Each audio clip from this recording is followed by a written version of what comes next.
चार धाम यात्रा को लेकर आ रही है। आपको बता दें रिकॉर्ड जो है वो श्रद्धालुओं का टूटा है। भारी संख्या में अगर चार धाम यात्रा की बात करते हैं तो श्रद्धालु वहां पर दर्शन करने आए हैं। 15 दिन के आंकड़े की बात की जाए तो 10 लाख से ज्यादा श्रद्धालुओं ने चार धाम यात्रा के दर्शन किए हैं। सबसे ज्यादा श्रद्धालुओं ने बाबा केदारनाथ के दर्शन किए हैं। भारी भीड़ जो है वहां पर देखने को मिली है। साथ ही साथ चार धाम यात्रा में रील बनाने वालों पर पूरी तरह से प्रतिबंध जो है वो लगा दिया गया है। अब तक 130 से ज्यादा मामलों में हो चुका है एक्शन रील की अगर बात करते हैं।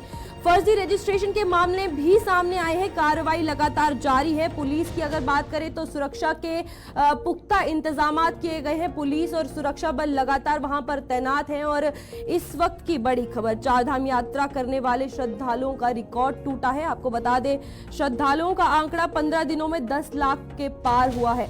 शॉर्ट्स में देख सकते हैं कि आप किस तरीके से साफ तरीके से तस्वीरें हैं और कितने श्रद्धालु जो है भारी संख्या में चार धाम यात्रा के दर्शन करने आए हुए हैं। और अब तक का रिकॉर्ड जो है वो टूटा है।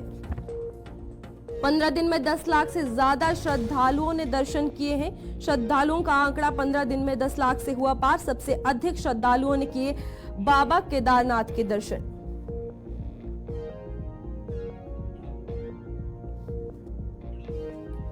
केदारनाथ में पहुंचे 4,40,050 श्रद्धालु। आप देख सकते हैं कि किस तरीके से जो संख्या है वो बढ़ी है और इसी में लगातार आंकड़ा जो है वो बढ़ता जा रहा है। लगातार चार धाम यात्रा के दर्शन करने जो है वो श्रद्धालु आ रहे हैं। आंकड़ा जो है वो लगातार बढ़ता जा रहा है। भारी भीड़ जो है वहां पर देखने को मिल रही है, जिसके लेकर प्रशासन की भी अगर बात की जाए तो इंतजाम जो है वो पुख्ता किए जा रहे हैं। श्रद्धालुओं के लिए अलग अलग सेवाएं जो है वो भी वहां पर रखी गई हैं। उत्तराखंड में चार धाम यात्रा में श्रद्धालुओं ने रिकॉर्ड बनाने के लिए अग्रसर हैं। और ये वजह है कि चार धाम यात्रा में श्रद्धालुओं का आंकड़ा 10 लाख के पार हो चुका है। सबसे ज्यादा श्रद्धालु केदारनाथ धाम पहुंचे हैं।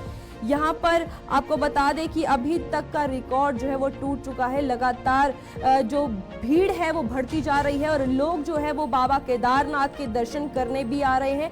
और चार धाम यात्रा में रील की भी अगर बात की जाए तो रील बनाने पर पूरे तरीके से प्रतिबंध लगाया गया है। साफ तौर पर देखा जा सकता है कि इस बार जो है वो कहीं ना कहीं कड़े इंतजाम किए गए हैं, क्योंकि भीड़ जो है काफी ज्यादा है। सुरक्षा बल तैनात है। पुलिस जो है वो लगातार काम कर रही है। प्रशासन की भी अगर बात करें तो पूरे तरीके से श्रद्धालुओं को लेकर ध्यान दिया जा रहा है। सबसे अधिक श्रद्धालुओं ने बाबा केदारनाथ के दर्शन किए हैं।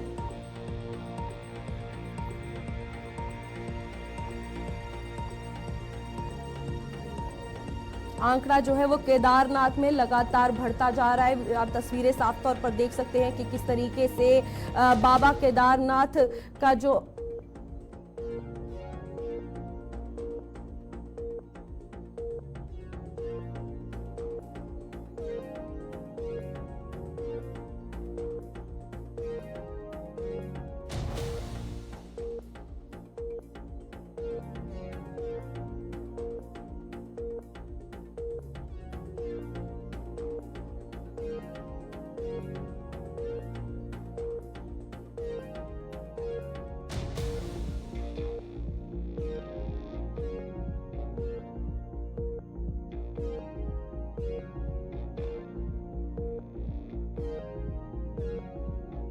इस वक्त की बड़ी खबर, आप साफ तौर पर तस्वीरों में देख सकते हैं कि किस तरीके से बाबा केदारनाथ के मंदिर के बाहर श्रद्धालुओं का सैलाब जो है वो उमड़ा हुआ है। पुलिस प्रशासन भी वहां पर तैनात है और लगातार संख्या जो है वो बढ़ती जा रही है। भक्तों की अगर बात करें, श्रद्धालुओं की अगर बात करें तो काफी ज्यादा उत्साह जो है वो देखने को मिल रहा है। जोश जो है वो काफी ज्यादा देखने को मिल रहा है। इसी में चार धाम यात्रा में फिलहाल रिकॉर्ड जो है वो टूट चुका है। श्रद्धालु काफी ज्यादा संख्या में वहां पर पहुंचे हैं। आपको बता दें 15 दिन में 10 लाख से ज्यादा श्रद्धालुओं ने दर्शन किए हैं। रील बनाने पर पूरे तरीके से चार धाम यात्रा में प्रतिबंध लगा है। अभी तक 130 से ज्यादा मामलों पर हो चुका है एक्शन। वहां पर लगातार पुलिस प्रशासन जो है रील बनाने वालों की कड़ा संज्ञान जो है वो ले रही है और रील बनाने पर पूरे तरीके से प्रतिबंध जो है वो लगाया गया है। फर्जी रजिस्ट्रेशन के मामले भी काफी सारे सामने आए हैं, जिसको लेकर पुलिस प्रशासन जो है वो लगातार कार्रवाई कर रही है। आपको बता दें सबसे ज्यादा श्रद्धालुओं ने बाबा केदारनाथ के फिलहाल दर्शन किए हैं और ये तस्वीरें देख सकते हैं कि किस तरीके से सैलाब जो है वो श्रद्धालुओं का उमड़ा हुआ है।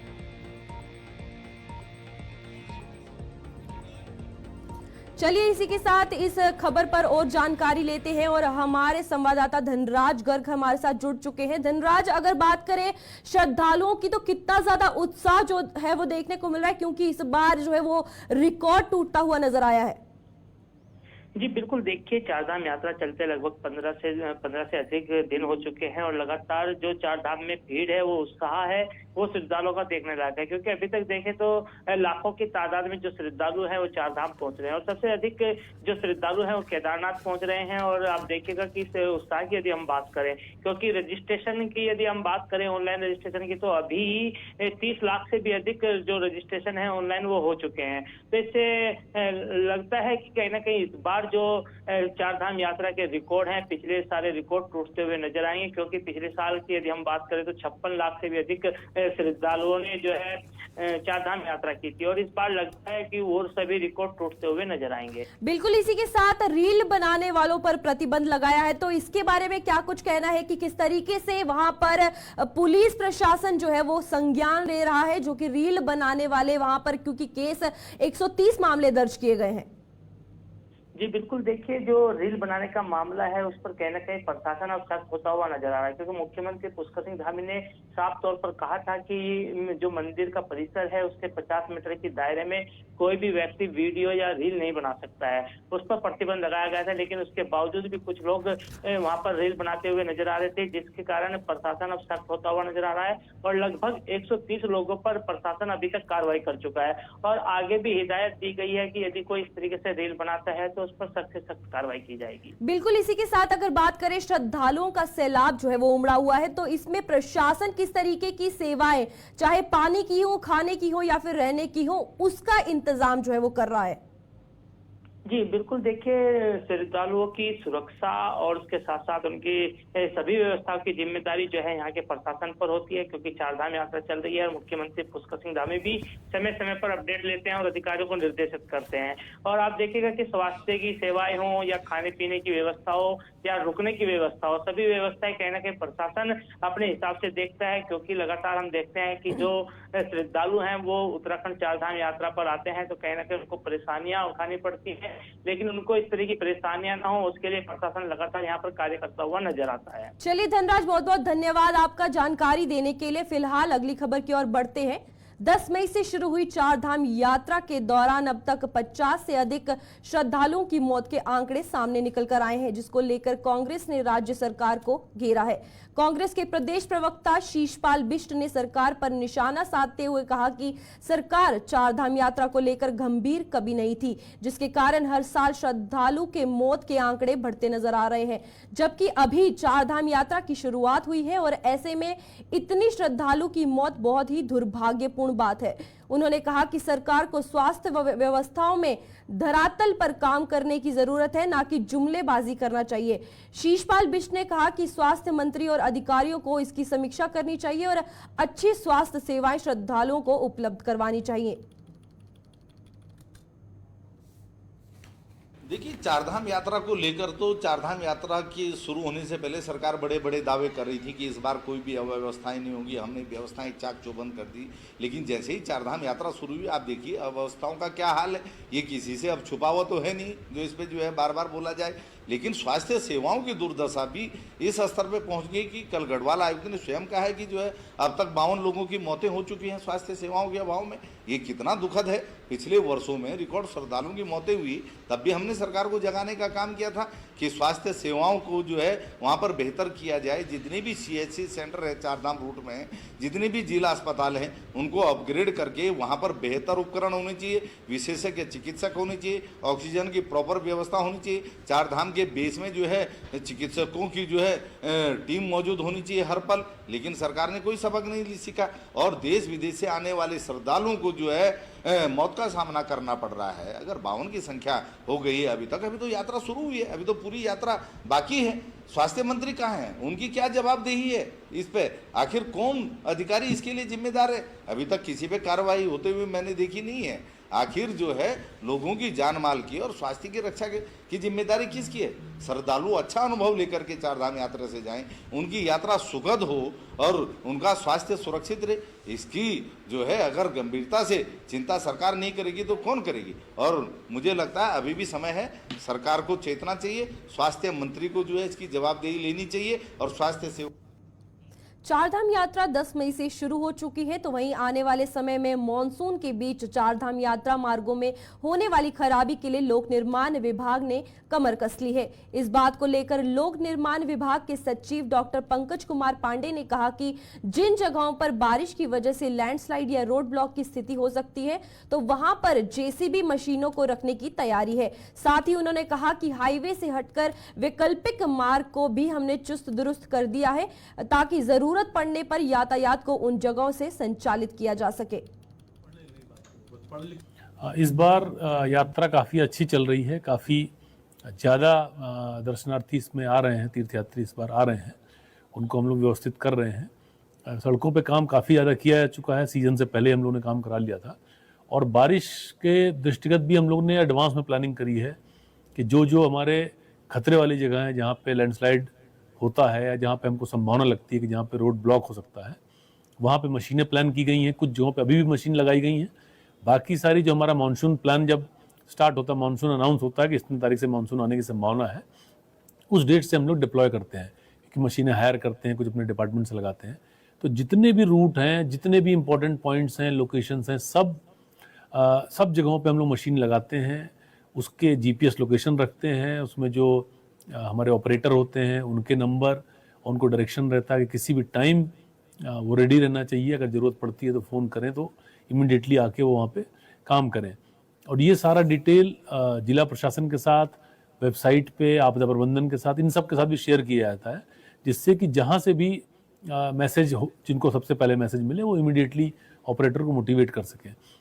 इसके साथ साथ जो अल्टरनेटिव रूट्स हैं, जो मेन हाईवेज़ हैं, उनके जो अल्टरनेटिव रूट्स हैं, जैसे शिरो बगड़ हो गया या और जो क्रॉनिक हमारे लैंडस्लाइड एरियाज़ हैं, उनके जो बाईपासेस हैं, जो छोटे रोड हैं, उनको भी हम लोग ने चुस्त दुरुस्त किया हुआ है। वहाँ पे भी काम किया है कि अगर कोई बड़ा प्रॉब्लम आ जाता है हमारे क्रॉनिक एरियाज़ में तो हम ट्रैफिक को, क्योंकि चारधाम यात्रा काफ़ी ज़्यादा ट्रैफिक होता है इसमें, तो उसको पूरा ट्रैफिक हम दूसरे रोड से लेके अपना थोड़ा डिस्टेंस बढ़ सकती है, लेकिन ट्रैफिक बंद करने की जरूरत नहीं पड़ेगी। तो इसकी चारधाम यात्रा करने वाले यात्रियों के फर्जी रजिस्ट्रेशन कराने वालों के खिलाफ पुलिस ने बड़ी कार्रवाई की है।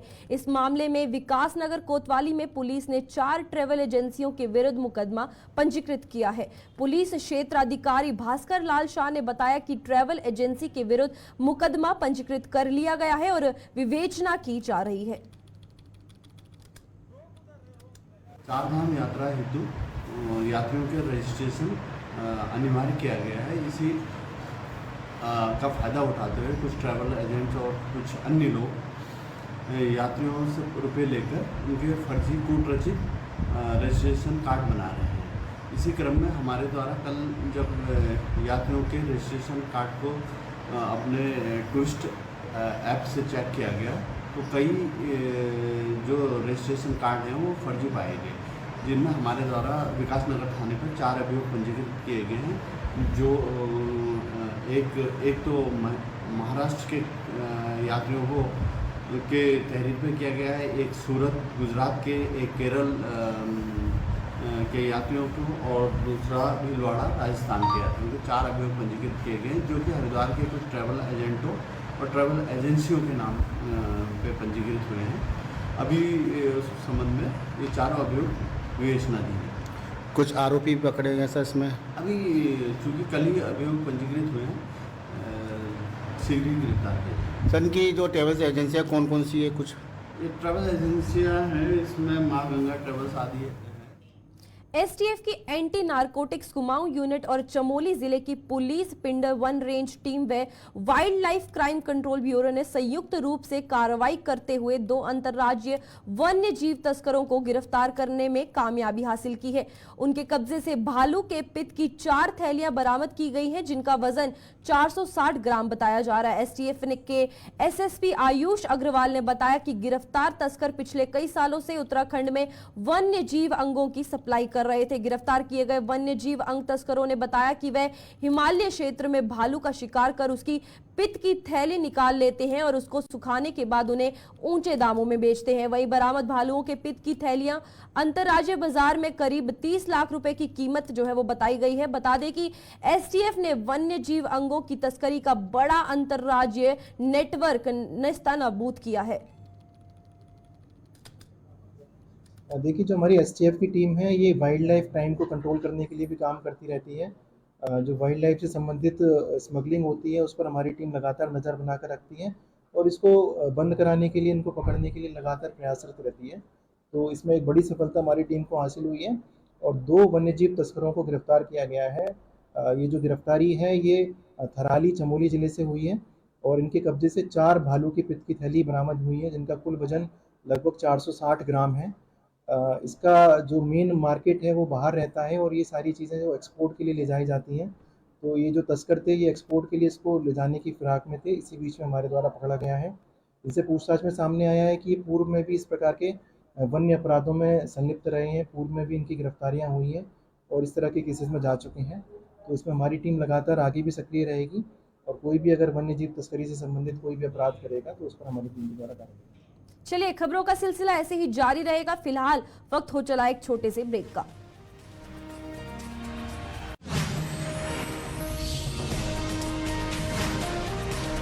साइबर क्राइम के जरिए धोखाधड़ी करने वाले गिरोह के 3 सदस्यों को राजस्थान से गिरफ्तार किया है। उत्तराखंड में डिजिटल गिरफ्तारी प्रकरण का ये पहला मामला है। एसटीएफ के वरिष्ठ पुलिस अधीक्षक आयुष अग्रवाल ने बताया कि एक सीनियर सिटीजन को फोन के द्वारा बताया गया कि उनके नाम से एक कोरियर कंपनी का पार्सल आया है जिसमें अवैध पासपोर्ट, क्रेडिट कार्ड आदि बरामद हुए हैं। उसके बाद सीनियर सिटीजन को साइबर ठगों ने अपने आप को मुंबई क्राइम ब्रांच का ऑफिसर बताया और पीड़ित को डिजिटली गिरफ्तारी की बात कही। उसके बाद पीड़ित को डराकर 1 करोड़ 13 लाख रुपए का ठगी कर लिया। सीनियर सिटीजन की शिकायत पर एसटीएफ ने एक टीम गठित कर कार्रवाई शुरू कर दी थी और राजस्थान से गिरोह के 3 सदस्यों को गिरफ्तार कर लिया। हमारे cyber crime police station Dehradun में एक मामला सामने आया था जिसमें कि जो पीड़ित थे उनके द्वारा बताया गया कि उनको एक कॉल आता है जिस फेडेक्स कुरियर के नाम से और उनको बताया जाता है कि उनके नाम से कोई पार्सल आया है जिसमें कि अवैध पासपोर्ट और अवैध नारकोटिक्स इत्यादि सामग्री है। और उसके बाद में उनको बोला जाता है कि कुछ कस्टम ऑफिशियल्स बनकर कुछ लोग बात करते हैं और फाइनली उसके बाद कॉल आगे ट्रांसफ़र हो जाती है और मुंबई क्राइम ब्रांच से बताया जाता है कि मुंबई क्राइम ब्रांच से कोई उनसे बात करेगा। उनको वीडियो कॉल पर कनेक्ट किया जाता है और सामने कोई पुलिस की यूनिफॉर्म में और बैकग्राउंड में उसमें मुंबई क्राइम ब्रांच का लोगो रहता है और उनको डिजिटली अरेस्ट किया जाता है। उनको बोला जाता है कि आप जो अपना माइक है, अपना कैमरा है ऑन रखेंगे, किसी को भी नहीं बताएंगे कि क्या घटनाक्रम चल रहा है। तो इस तरह से 5-6 दिन तक लगभग ये डिजिटली अरेस्ट रहते हैं और इनको बोला जाता है कि जो आपने क्राइम किया है, आप स्मगलिंग कर रहे हैं, अवैध पासपोर्ट बना रहे हैं, तो इसमें आपके विरुद्ध केस लिखा जाएगा, आपकी गिरफ्तारी की जाएगी।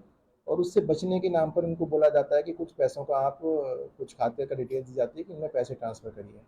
तो इसके तहत इनके द्वारा लगभग 1 करोड़ 13 लाख रुपए अलग अलग खातों में ट्रांसफ़र कर दिए जाते हैं और इनको बाद में जब रियलाइज़ होता है कि इनके साथ में साइबर फ्रॉड हुआ है तो ये साइबर क्राइम पुलिस स्टेशन आते हैं, यहाँ पर इनका मुकदमा दर्ज करके हमारे द्वारा इन्वेस्टिगेशन स्टार्ट की जाती है। तो इसमें हमारे द्वारा पूरा जो गैंग था इसको पकड़ा गया है। 3 लोगों को कोटा राजस्थान से गिरफ्तार किया गया है। इन लोगों के द्वारा फर्जी कंपनियां खोलकर उनमें पैसों का लेन देन किया जा रहा था और इस तरह की कॉल्स की जा रही थी। जो गैंग का मुख्य सरगना है वो दुबई से बैठकर इस गैंग को संचालित कर रहा था।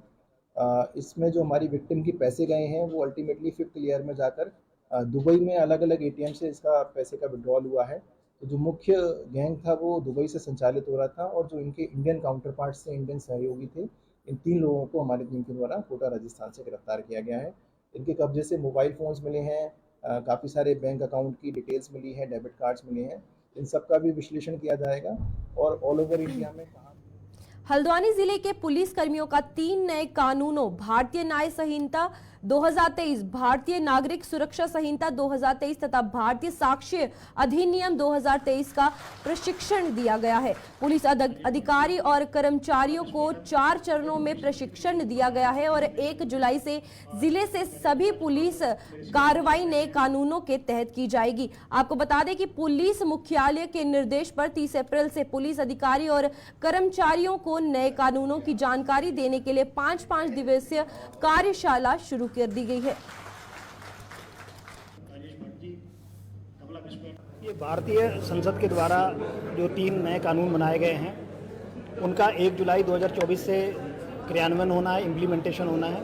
उसके लिए हमारे नैनीताल जनपद में 355 अधिकारियों कर्मचारियों की ट्रेनिंग दी गई है और ये नए कानून के में पढ़ाने के लिए हमारे एपीओ साहब, हमारे सब इंस्पेक्टर प्रताप सिंह नेगी और उनका पूरी टीम थी। उन्होंने बहुत मेहनत के साथ, बहुत तन्मयता के साथ और बड़े जोश के साथ जो ट्रेनिंग आए हैं उनको अच्छे से पढ़ाया है और मुझे पूरी उम्मीद है कि जो हमारे ट्रेनिंग यहाँ पर आए हैं प्रशिक्षण लेने के लिए, उन्होंने उस चीज़ को ग्रेस्प किया होगा, उस चीज़ को समझा होगा और जो इन नियमों में चेंजिंग हुई है, जो परिवर्तन हुए उसको अच्छे से समझ लिया होगा। और 1 जुलाई से जब ये नियम लागू होंगे, ये अधिनियम लागू होंगे, तो जो हमारे कर्मचारी अधिकारी हैं उनको किसी प्रकार की कोई समस्या का सामना नहीं करना पड़ेगा।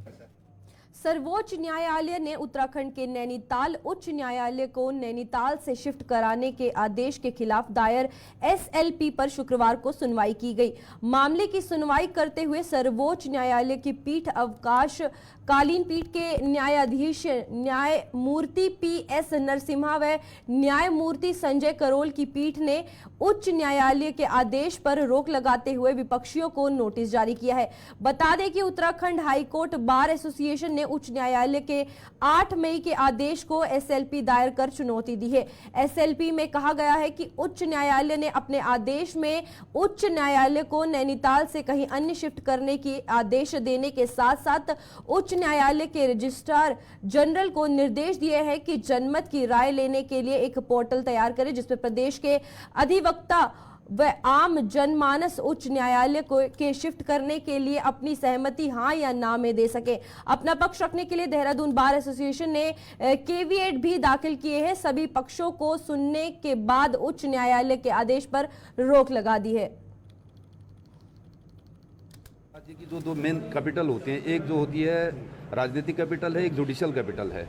राजनीतिक कैपिटल अगर देहरादून में दी गई है तो जुडिशियल कैपिटल जो है निश्चित रूप से कुमाऊं क्षेत्र में होनी चाहिए।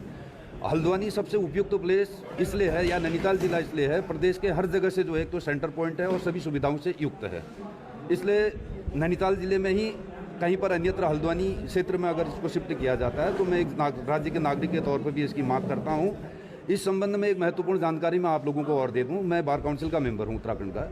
बार काउंसिल ने सर्वसम्मति से उत्तराखंड नैनीताल जिले में ही अन्यत्र हल्द्वानी क्षेत्र में हाईकोर्ट शिफ्ट करने का प्रस्ताव पहले ही पारित किया हुआ है। चलिए, खबर उत्तराखंड में आज के लिए इतना ही। दीजिए इजाजत, नमस्कार।